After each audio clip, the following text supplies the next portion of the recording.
Good evening and welcome to this meeting of the Glenorchy Planning Authority on Monday, 6th of September 2021. Welcome everyone here today and our online viewers, live stream to Facebook, and I'd like to acknowledge and pay respect to the Tasmanian Aboriginal community as the traditional and ongoing owners and continuing custodians of this land on which we meet, and pay respect to elders past, present and emerging. The Glenorchy Planning Authority intends to act as a planning authority under the Land Use Planning and Approvals Act 1993.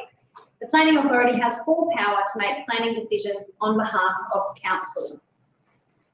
In attendance today, I'm Beck Thomas, Mayor of Glenorchy and Chair of the Planning Authority. I have fellow Planning Authority members, Alderman Jan Dunsby, Alderman Angela Ryan, and joining us online is Alderman Stephen King, who we welcome as a new Planning Authority member. We have apologies today from Alderman Kelly Sims. Also joining us here in Council Chambers is a number of planning staff, and we have a few planning staff online as well. Legal requirements. When deciding an application tonight, the Planning Authority is required by law to seek to further the sustainable development objectives of the Act, consider representations received during the public notification period, and make the decision by reference to the current planning scheme provisions. The meeting procedure is quite simple. Our planning officer presents the assessment and recommendation and then answers any questions of aldermen. Please note at this stage, the authority has made no decision on the application.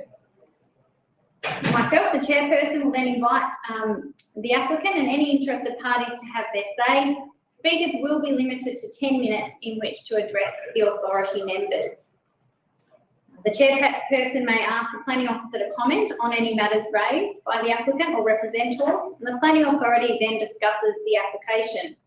The planning authority then decides on the application, and the senior statutory planner explains appeal rights. Our meeting rules are quite simple. Again, please comply with any directions given by the chairperson and respect other people's views and their right to have their say. Moving on to agenda item 3, pecuniary interests. Are there any pecuniary interests for any planning authority members tonight? No. No? Okay. Moving on to item 4, confirmation of minutes. We have a recommendation that the minutes of the Glenorchy Planning Authority meeting held on 9th of August 2021 be confirmed. Do I have someone to move? Yeah, could I actually ask for a slight alteration to those minutes, please? Sure. Under item 2, apologies, it has K Sims with 2 M's and A Ryan. I've just asked if that could read Alderman K Sims with 1 M and Alderman A Ryan, please. Sure. I note that Vanessa is noting that down there, so you'd like to move the amendment with that minor amendment. Yes. Someone to second? Yep. Alderman Ryan? Any further discussion, Alderman Dunsby? No, thank you. No? I will. Any further discussion of the minutes? No. No? I will put the motion to the vote. Please raise your hand and indicate if you're for. That's carried. Moving on to agenda item 5, proposed use and development, one lot plus balance subdivision, 25 Radcliffe Crescent, Rosetta. And our planning officer is Grace. Over to you, Grace. Thank you, Mayor. So the application at 25 Radcliffe Crescent is for a 1 lot plus balance subdivision. As shown on the screen now, you can see that the site is rectangular in shape, has an area of 1,295 square metres, and it contains a single dwelling which is located on the front portion of the site. The site is located in the general residential zone, as is the surrounding area. Shown on the screen now is the proposed plan of subdivision. So the subdivision would result in 2 lots. Lot 1 would contain the existing dwelling at the front of the site and would have an area of 603 square metres. Lot 2 would be a vacant lot at the rear of Lot 1 and would have an area of 692 square metres. Lot 2 would be an internal lot, which is accessed by the proposed right-of-way over Lot 1. The application is a discretionary application as it relies on performance criteria P2 to comply with clause 8.6.1 lot design of the general residential zone. The acceptable solution for this standard requires a lot has a frontage of 12 metres, as lot 2 is proposed to be an internal lot. The proposal does not meet the acceptable solution and has been assessed against the performance criteria.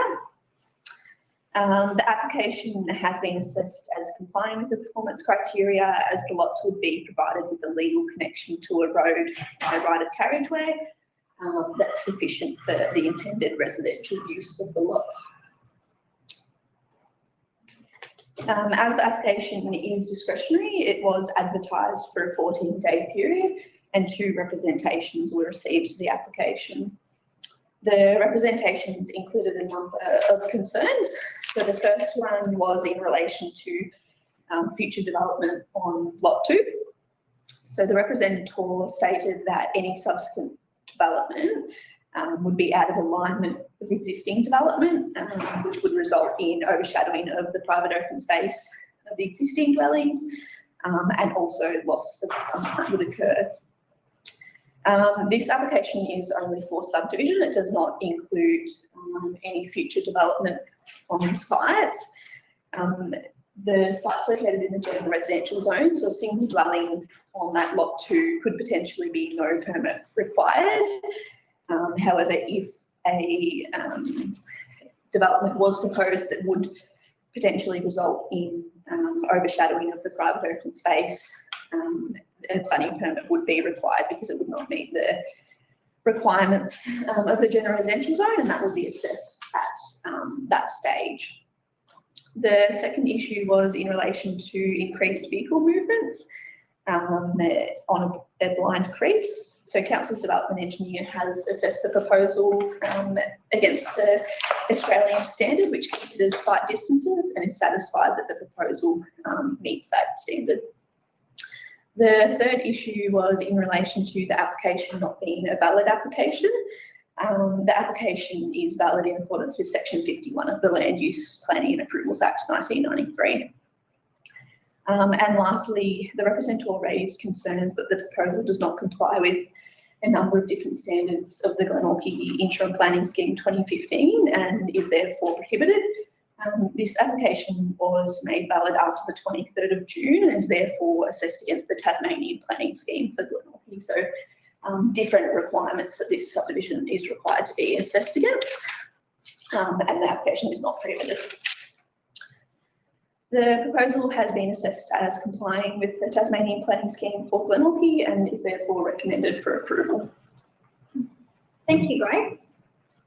Planning Authority members have any questions for Grace at this point in time? Actually, to just have a tiny little clarification, and I probably know what you're going to say, but I just noted about whether it should be assessed under the interim planning scheme or the new scheme. I noticed that the date it was received was the 16th of June, but so you're saying that it wasn't validated until the 23rd, so it got over the deadline. Yeah, correct. So to make a valid application, there's a number of different requirements that need to be met, and by the time that they satisfied those requirements, it was past the 23rd of June. Okay.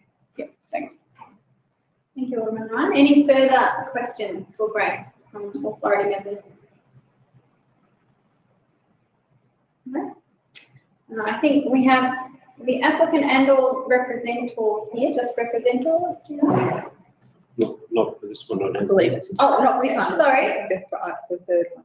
I'm mistaken. We don't have the applicant or the representatives here for this one, but we did receive 2 representations for this particular application, and the Planning Authority members have received and read and considered those representations in full. If there is no further questions of Grace, we have recommendation before us. Do I have someone to move this recommendation? Move, Alderman Ryan. Seconded, Alderman Dunsey. Alderman Ryan. No, I'm just satisfied now that I've asked my question that it complies, and the recommendations with the conditions, I'm happy for it to proceed.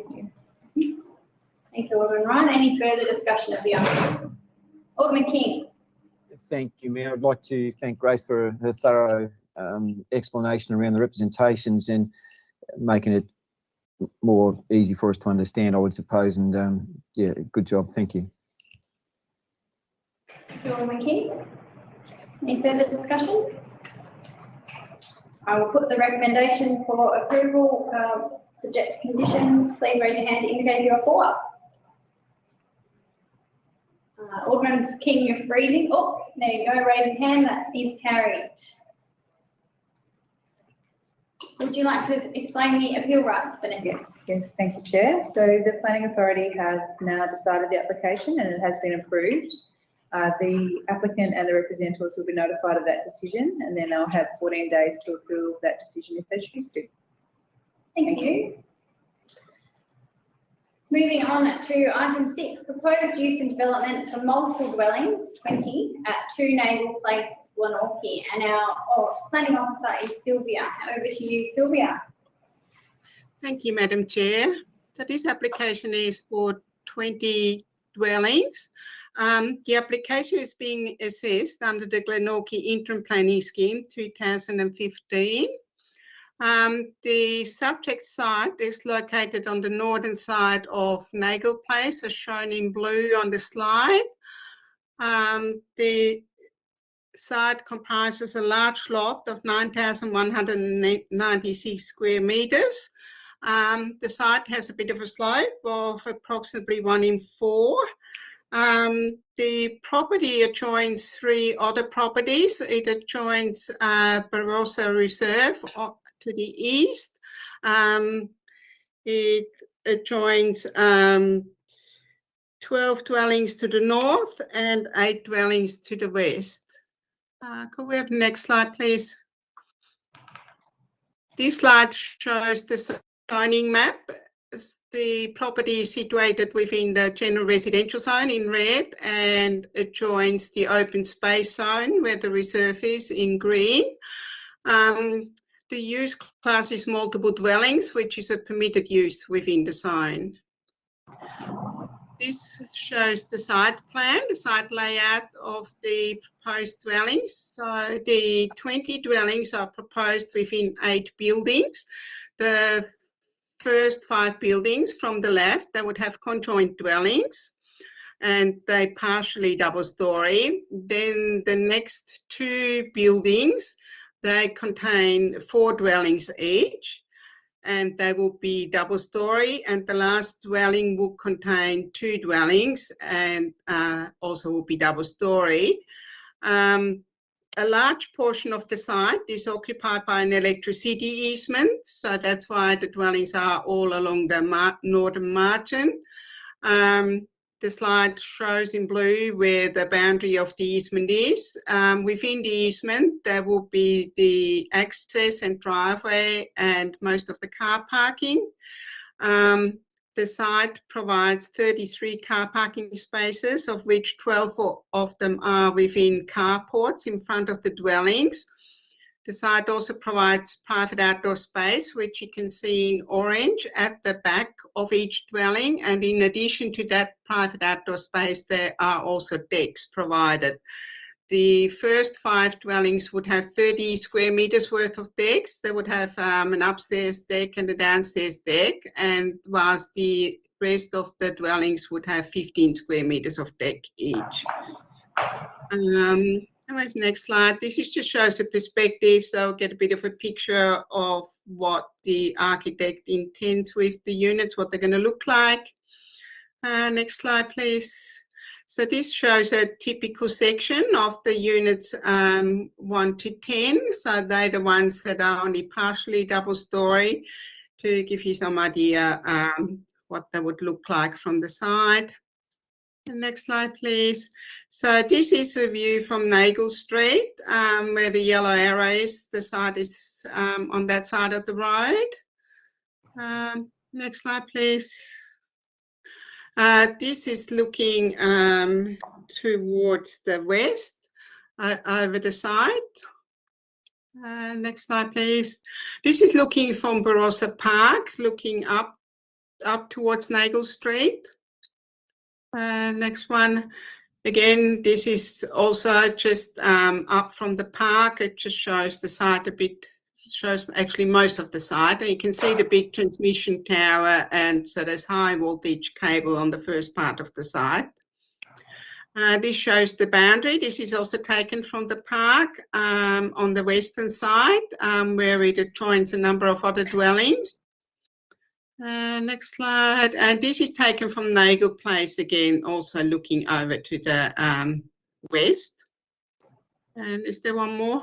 And this one is looking over to the east. So we've got the Barossa Road at the bottom there, and this taken from Naval Place.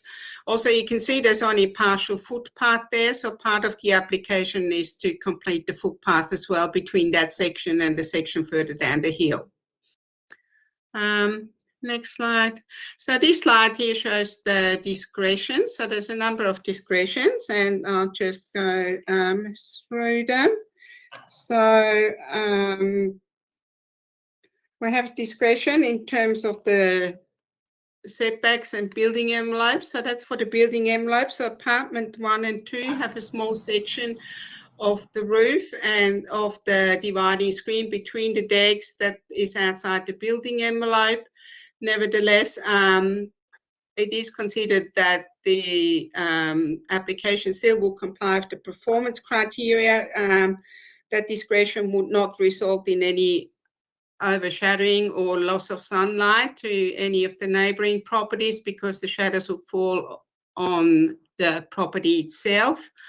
In terms of visual impact, it is considered whilst the buildings may look imposing because they're double story and along the windows and continues along the boundary, they do actually have quite a large setback on the northwest boundary of 5.79 metres and on the west boundary of 3.5 metres. So it's considered that's enough separation for the buildings not to appear up close and not to cause an unreasonable visual impact.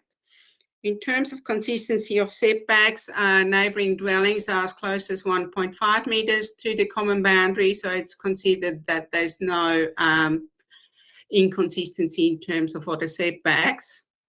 In terms of site coverage and private open space, so that is P1 and P2, that's a discretion. So the acceptable solutions requires that each dwelling has a total amount of private outdoor space of 60 square metres. In addition to that, or as a separate standard, it also requires that it has private outdoor space in one place of 24 square metres. So in terms of the first standard of the 60 square metres, some of the dwellings don't have 60 square metres, so it's between 37 square metres and 107 square metres for the private outdoor space. There's 2 dwellings that have a particular small amount of private outdoor space, and that's unit 13 and number 15. However, so that is the total amount of private outdoor space.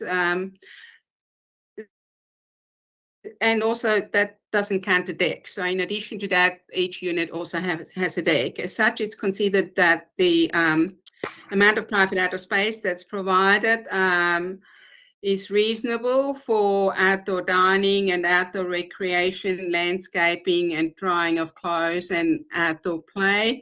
It's also acknowledged in terms of green area that there will be landscaping within the electricity easement as well. So there'll be some extra landscaping there, although it's not technically common private outdoor space. In terms of the private outdoor space in one place, nearly all of the dwellings have 24 square metres, except for unit 13 and 15 that have 22 square metres. However, it's also discretionary because the number of units, the private outdoor space is less than 4 metres wide, but all of the private outdoor spaces are more than 3 metres wide. The private outdoor space areas, they will comply in terms of the grade of 1 in 10. So the private outdoor space areas at the back, they all have retaining walls to achieve the required amount of grade. And as with the total private outdoor space in terms of the one that's located in one area. There's also, in addition to that, there's the deck for each one of the apartments. So altogether, it is considered that it does meet the performance criteria because there's sufficient private outdoor space for outdoor dining, and also that private outdoor space is conveniently located and that it is orientated to receive enough sunlight. The next standard discretions is in terms of sunlight and overshadowing of all dwellings. So this is to do with the window orientation. So 2 of the buildings, they don't face 30 degrees north, within 30 degrees north. So that causes a discretion. So apartment 12 to 15, they're about 40 degrees north. Nevertheless, they all have large windows where the living areas are, so it's considered that sunlight would enter the habitable room. As such, it will comply with the performance criteria.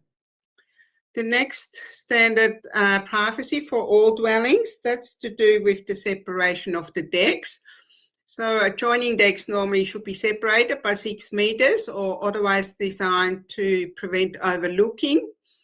The first 5 buildings, they're 3.5 meters apart, but because they're staggered in terms of where the decks are, so each deck, subsequent deck is slightly further forward, it's considered that they are appropriately designed to prevent overlooking. The 2 buildings that have the 4 dwellings each, they have a large setback between the first 5 dwellings and between the last one, but between the 2 buildings, there's only 2.9 meters setback. And it's considered that they should be putting up screens on the outside of those decks that are close together to prevent overlooking. So a condition is recommended for that. And with that, it's considered that the performance criteria will be met in terms of not unreasonably overlooking neighbouring properties. In terms of existing road access and junctions, this discretion relates to the volume of vehicular traffic. The application was referred to the transport engineer, had a look at the road network, and also the applicant submitted a traffic impact assessment. And it was found that the surrounding local road network could deal with the traffic coming and going from that site, so that amount of traffic was acceptable at this location. In terms of the number of car parking spaces, there's a shortfall of 12 parking spaces.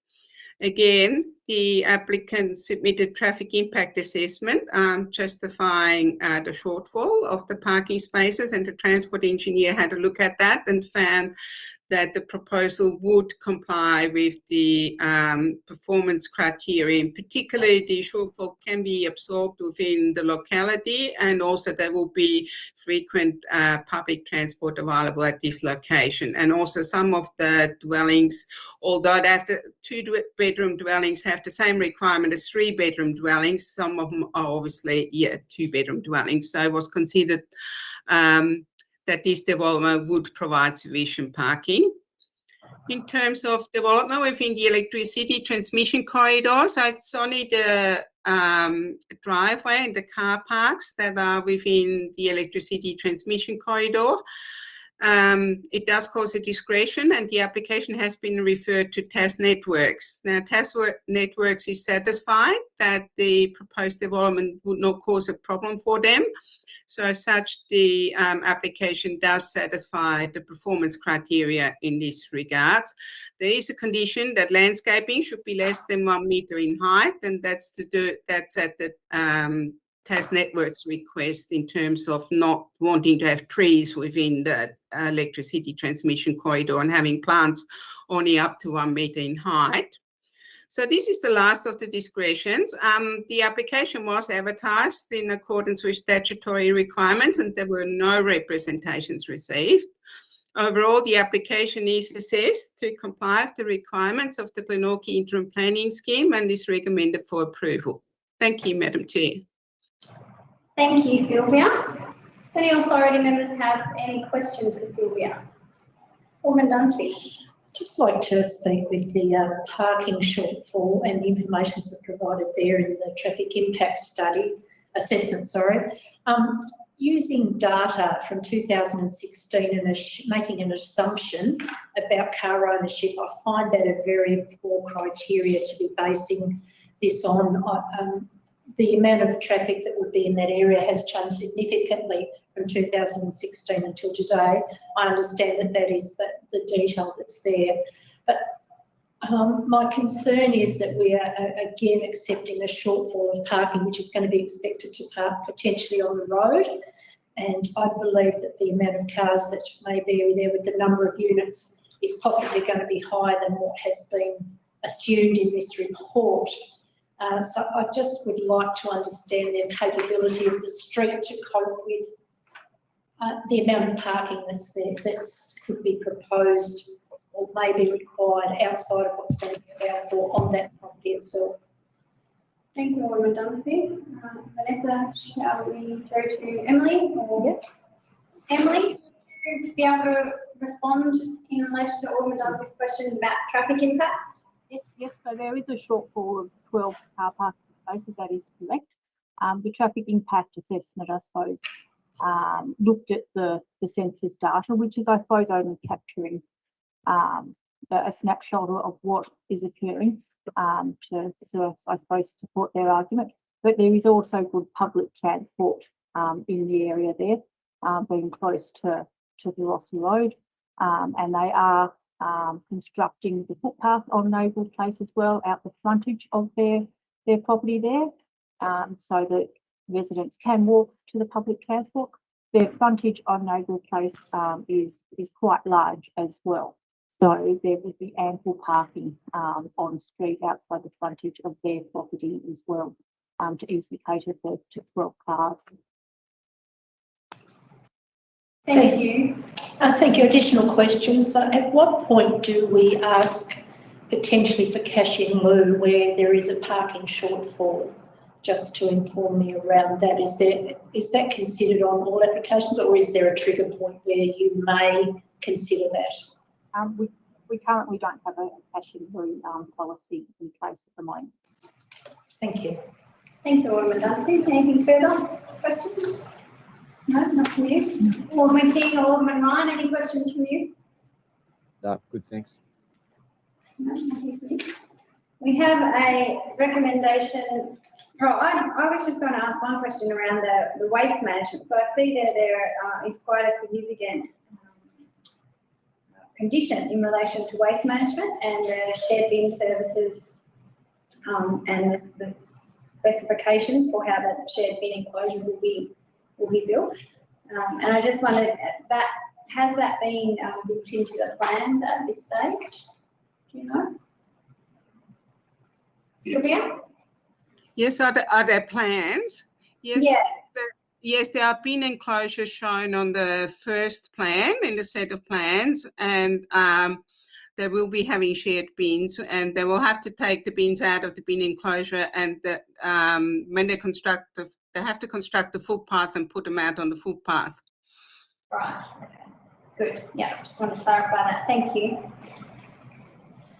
So we have a recommendation that a permit be granted for the proposed use and development of multiple dwellings, 20 at 2 Naval Place, subject to a number of conditions. Do I have someone to move the recommendation? Alderman King, someone to second. Alderman Dunsby. Alderman King. Thank you, Mayor. I think Sylvia's, I'm loving the way that questions are answered before we ask them. It didn't seem to be, it used to be that way in planning. I really appreciate the input that Sylvia's had in answering those questions before we even asked them, and not that we're rubber stamping things, but giving us a lot of thought. And I appreciate Alderman Dunsby's comments there around the parking. It does concern me also, but I can see that it appears that Emily feels we've got it covered, so we've got to go with that. Thank you, Alderman King. Any further discussion? Sorry, I just wanted to also agree with Alderman Dunsby with regard to the parking. I think in this case, we kind of saved a little bit by the easement over the property that Tas Networks has, because it's creating a bigger green space or extra space than perhaps would have been the developers might have actually liked to fill in more of that space if there hadn't been an easement over the property. But because of that easement, there's all this extra space, which is going to be green space and maybe allows more sort of maybe casual parking. But having said that, in general, I think that we really need to somehow be a bit more strict about complying with parking, because just because there is a good transport system doesn't mean that a person is not going to have a car. They then have a choice, but they should also be able to have a choice to have a car if they're buying a new unit like this, which they look pretty great. They might like to have a car park that goes with their unit. So I don't know, I just feel it's getting a bit slack. But apart from that, I think it's a good development, and I'm satisfied that it meets with the performance criteria.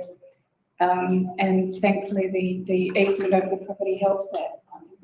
Thank you, Alderman Dunstey. Yeah, I'd just like to comment, there was quite a few references in the report to the discretions required for the private outdoor space. I note the report didn't actually refer to the fact that it's adjacent to a park area, so that families who may live in this complex will be able to go to the park next door as well, so that complements this particular development being adjacent to that. Yeah. Thank you, Alderman Dunstey.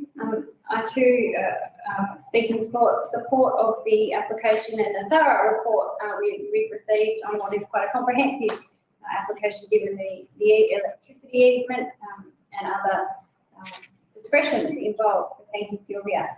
In relation to the parking, I know there are 33 car parking spaces for 20 units. 5 will be for visitors, so there's 28 for the 20 units.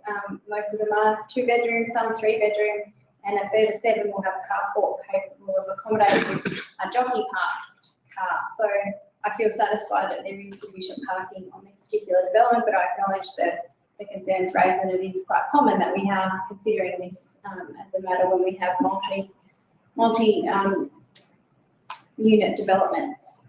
So I'm happy to support the application based on the information provided.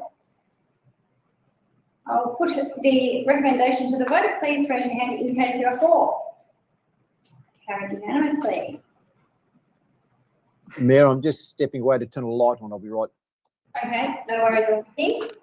There were no representations received, so we don't need to outline the process from here, Vanessa, or would you like to outline the process from here? Yes, I can outline the process. Okay. Yes, if you like, Great, Chair. thank you. So the Planning Authority has made the decision to approve the application. The applicant does have the right to appeal that decision in terms of the conditions if they choose to, and they can do this within 14 days after being notified of the decision. Thank you. Thank you, Vanessa. Moving on to item 7, proposed use and development garden shed with deck and retaining walls at 37 Wattle Avenue, Lutana, and our planning officer is Sylvia Jeffries. We do have the representative and the applicant here, so I might invite them to come and join us in the room next door if you'd like to come in, Mr. Price and Mr. Andrews. We'll just wait for you to come in before we start the presentation.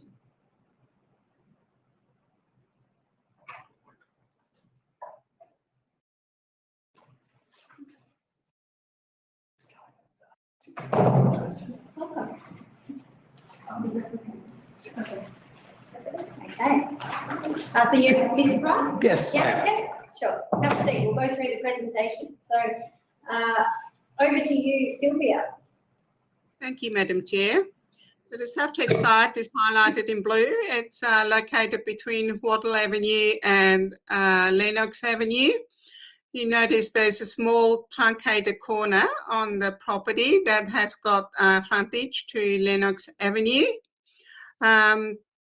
The property adjoins a single dwelling on the southern side and a block of 4 flats on the northern side. To the rear, it adjoins a driveway of a property that fronts Lennox Avenue. Could I have next slide, please? This is the zoning map. It shows that the property is located within the general residential zone. A single dwelling use is normally no permit required within the zone. However, there's discretions. And next slide, please. So this shows the plan. So the garden shed is going to be on piers. It also will have a deck. The deck will extend to the northern side. It's about 7.8 metres from the southern side. The retaining walls vary in height. Normally retaining walls less than a metre don't require planning approval, but there's retaining walls between 1 metre and 1.4 metres in height. There's also where the posts are at the back of the garden shed, there will be gates, and they are more than 1.1 metres in height, and they are joining the frontage where there's a small truncated corner of the property.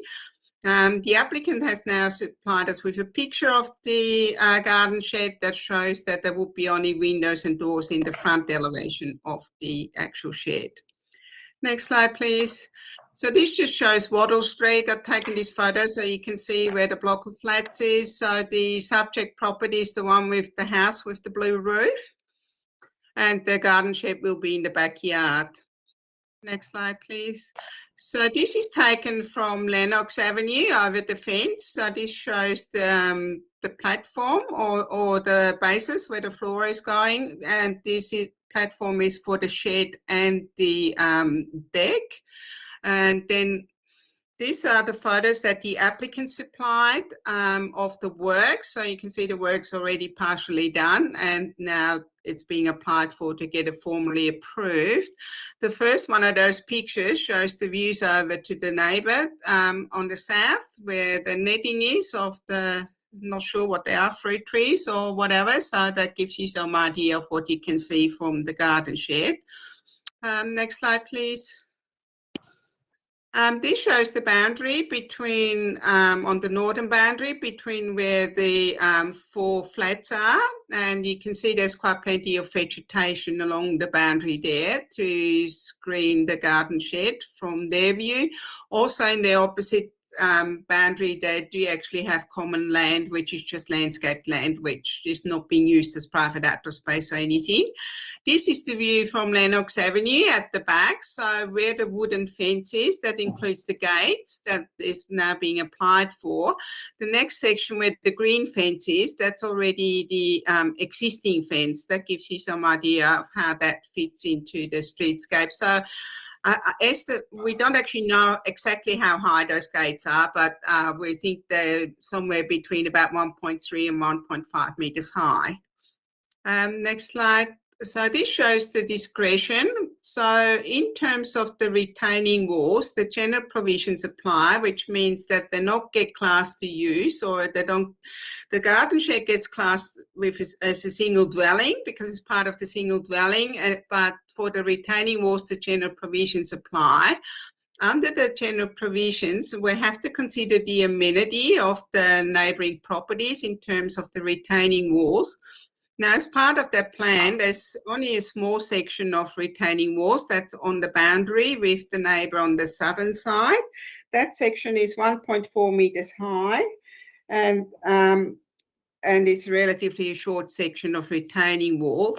In terms of the retaining wall, it's considered, because it's from the back corner, because it's lower than what you normally would have a fence height, that it would not cause any unreasonable amenity impacts on the next door neighbours because of that. The rest of the retaining walls along the rear boundary, where the adjoining neighbour has the driveway and the house is sort of a number of properties down. On that side, the retaining walls are 0.7 metres away from the boundary, and they're quite low in respect and sit below the back fence, so that wouldn't really affect that neighbour. So it's considered that the proposal complies with the general provisions and wouldn't cause any unreasonable amenity. Now, the next discretions in terms of the setback and the building envelopes for all dwellings. So that standard is the P1 and the P3. So P1 relates to the front setback and P3 relates to the building envelope.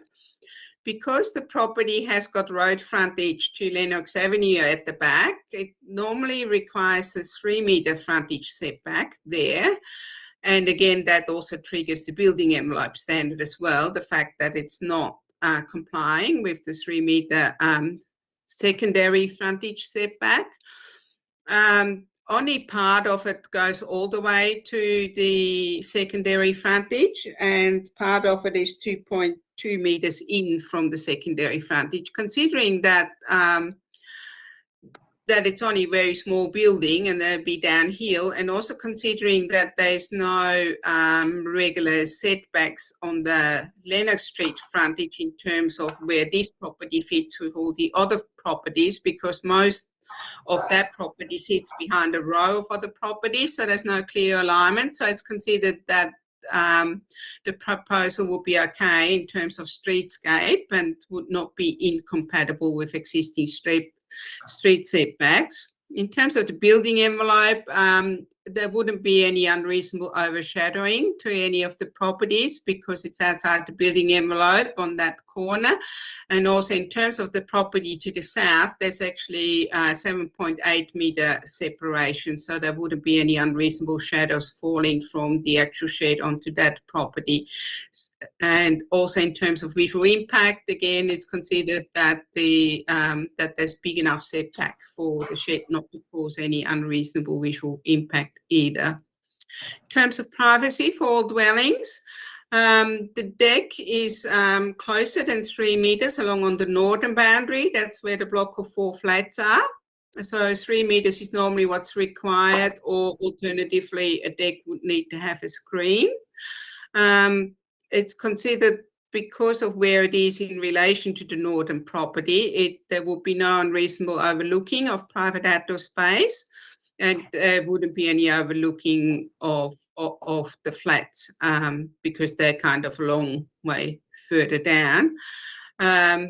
It's considered that, and also on the other side, where the south side is, where there is a concern from the neighbour about overlooking, there's actually 7.6 metre setback. So it's considered that that the proposal is designed not to cause unreasonable overlooking, although there is a condition recommended to do some plantings along the boundary, because whilst it's considered that the deck is reasonable distance away, it's not to require a screen, it is considered that some overlooking can be had over the neighbour's backyard, and therefore there should be some plantings along the fence. In terms of frontage fences for all dwellings, as I mentioned earlier, the gates at the back, they're considered to be more than 1.2 metres in height, and therefore causes a discretion. What we look for there again is that the front fence would not be incompatible with existing fences in the area. And given that other green fence is already there, and given it's only a relatively short section that's not complying, it's considered that the proposal complies with the performance criteria. Next slide, please. We now come to the representation. So the application was advertised in accordance with statutory requirements, and 1 representation was received. In terms of the plans, the representation was concerned that the plans didn't show the windows and that it didn't show the distance in terms of setbacks from the neighbouring property. In terms of this assessment, it was considered that normally windows are shown on a plan, but in this instance it wouldn't be critical because the shed doesn't have any habitable room, so it's not considered a habitable room. There's actually no standards in where the windows are or how far they've got to be away from the boundary. In terms of the setback, normally only critical setbacks are shown, the ones that are close to the boundary. The other ones can be normally scaled off the plans. In this instance, the distance to the neighbouring property to the south is 7.6 metres. So, and that's a much greater distance than any setback that's normally required for a structure like this. So it was considered that the plans were sufficient to make a proper assessment.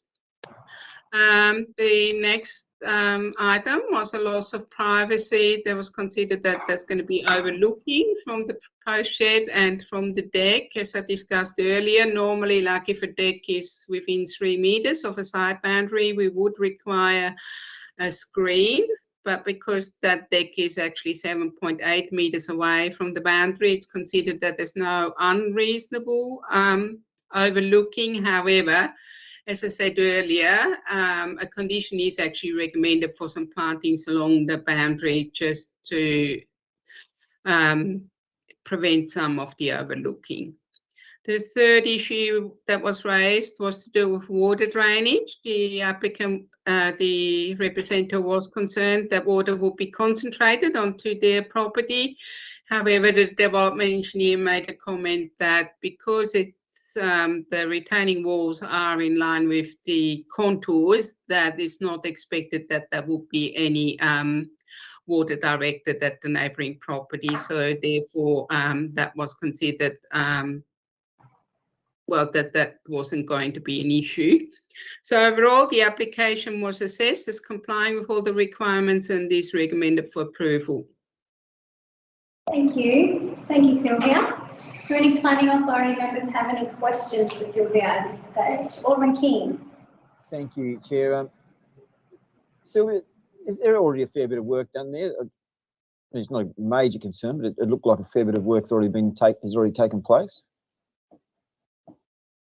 Sylvia? Sorry, what's the question? Has there already been work undertaken at the site, and how much, if so? Yes, the work that's been undertaken is mainly, probably a lot of the retaining walls, and obviously the joists are up and the piers, but the shed hasn't actually been put up yet. So no rules have been broken there, or they're just retrospectively getting approval, or what's the deal there? Well, the planning application should have been applied for at the outset before works. I think it's come to the attention perhaps because of enforcement, and I think there's probably going to be likely to be a building permit required as well. And I think, yes, I mean, they're doing the right thing now and have applied for a planning application. But yes, because some sheds are actually exempt, but it's just this one, because it exceeds the height of what the normal exempt shed is, and also normally sheds only exempt if the wall is only 3.2 meters long. This one is 3.6 meters long, and the shed exceeds the height as well, so that's why it needs a planning application. And the retaining walls, again, there are some of them are over 1 meter high, so that's why they require planning permit. Thank So you. it's a little bit like asking for forgiveness instead of permission, and then we fix it up. Yeah, I guess Alderman King, it's not, my understanding is compliance issues are separate to a planning application anyway, is that right, Vanessa? Yes. So it's not a matter that we can take into consideration in determining the application. That's all right. It's just a question more than anything, but thank Sure. you for filling us in with that, Sylvia. Thank you, Alderman King. Any further questions for Sylvia? Alderman Dunstan. One of the concerns that was raised here was the lack of windows in the shed, and we've subsequently seen a design of the shed with some windows in it. So those windows will be facing towards the house that's currently on the property, or on the far side. Sylvia? The windows are facing the existing house, so there'll be only windows on the front. However, like I said before, because it's not the habitable room, there's no window standard that applies. I mean, it's good to know where they are, but there's actually no standard that applies to the window. Just because it was part of representation, I just want to understand that. Thank you. Yeah. Question for Sylvia? No? Any questions for you? No. We have the applicant present, Mr. Price. Would you like to speak in? Well, essentially, I'm here to answer questions. I'm happy with Sylvia's recommendations. Ben and I have had a chance to chat, and I think he is as well. That's what we often like to hear when these opportunity arises. But I just he may have other questions come up. Sure. Thank you. I just asked first if planning authority members have any further questions of Mr. Price before we go. No? So, I guess the only thing I could say, it started off as a gardening project. right. But the block is that sort of steep. Yes. So it's developed as it goes. And it used to be the base of the bluestone quarry. So where poles went into the ground was somewhat restricted. Right. So they went where they could. Sure. Thank you for sharing, Mr. Price. Mr. Andrews, would you like to address? So I've been there for 12 years, and that was part of the appeal of it, was that there was no overlooking. So, yeah, as was discussed with Gary, my concern is more lie not on what they do with it now, because they're quite good neighbours, but if they're to sell later, and as I said, none of my friends have potting sheds, is that going to be turned into a man cave, or is that going to, is that going to be an entertaining area where, when I spoke with Gary today, like, if there can be trees put up or some form of screening, then it won't, like, if that's in the planning procedure, then if someone comes and buys it for 5, 10, 20 years, takes those trees down, because that photo is actually from the back of the deck, not actually on the edge of the deck. Right. So the overlooking into the back area is, not really judged on that well. So that was just blown up from the back of it. So that's, and as I said, it's not really what Gary and June do, because they're quiet neighbours. I'm a quiet neighbour, we get along fine. It's just when it comes to future, what happens in the future if someone is then looking straight down into my backyard. And that was part of the appeal, because the block is ridiculously steep and you can't do a whole lot with it. But, that was part of it when I brought it to go. Yeah. That protects, got my own backyard. So Yeah, I that's understand. where I was at with it. So, I just wanted to assure that the trees or something like that was put in place, so further down the track, then if someone comes along and goes, well, I'm going to take all those trees out so I can get a better view, they're not looking all through the whole entire backyard. Through the trees were removed. So I understand there has been part of the recommendation is a condition 2 that landscaping along the southern boundary within the rear 16 metres must be provided to reduce overlooking of the neighbouring backyard. The mature heights of the plants must be between 3 and 4 metres. Plantings must be in place within 6 months of the date of this permit and must then be satisfactorily maintained for the duration of the use of the shed and deck. Are you satisfied with that? Well, I spoke to Gary about that. I said, as long as that's fine. I mean, we've been propagating the trees since July. Oh, So right. it's been, I understand the niceness of the view, because you do get that when fireworks are on and everything, you can see that, but in the same token, I just don't want to lose my private open space. Understand. That's just what I'm Yeah, thank you, Mr. Andrews. Do any other authority members have any questions for Mr. Andrews? No? Okay, well, we have a recommendation for approval, subject to a number of conditions. Do I have someone to move this recommendation? Alderman Dunsby, is there a second? Alderman Ryan, Alderman Dunsby. Thank you. I think the report has given us good groundings in what we've had to do. It's really pleasing to hear that the two parties have been able to come to some understanding as well. Sometimes we have people here at loggerheads. It's good to hear that you have an understanding and to understand your concerns or about future proofing as well. And it sounds like that we've got to full compromise on this one. That's one to make on the house, so. Certainly. So yes, I'm happy to support the recommendation. Thank you, Alderman Dunsby. Any further discussion of the item? No, I'd just like to reiterate Alderman Dunsby's comments. It is great to see that you've been able to communicate, and if you're both happy with the conditions, then that's great. no, Sylvia did a fabulous job. Thank you, Alderman King. Mayor, I love sheds. I look forward to seeing the finished product. Thank you, Alderman King. Right, I will put the motion to the vote. Please raise your hand indicating if you're for. That is carried unanimously. Vanessa, would you like to explain the process from here? Yes, thank you, Chair. So the Planning Authority have decided the application. It's now been approved, subject to the recommended conditions. The representative and the applicant will receive notification of that decision. Then you have 14 days to appeal the decision. And the development can't start again until that appeal period is lapsed and subsequent permits. So issued. Thank you, Professor. Thank you, everyone. That brings our Glenorchy Planning Authority meeting Monday, 6th of September 2021 to a close at 5:57 p.m. according to the clock here. 5:57 p.m. we will record in the minutes. Thank you, representatives and applicants for coming along. Thank you to those of you who have joined in our live stream on Facebook or via our YouTube channel.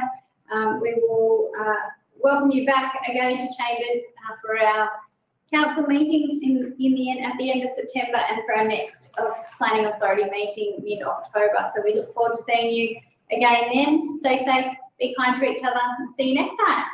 Good night. Bye. Thank you very much for that. Thank you. Thanks for coming in.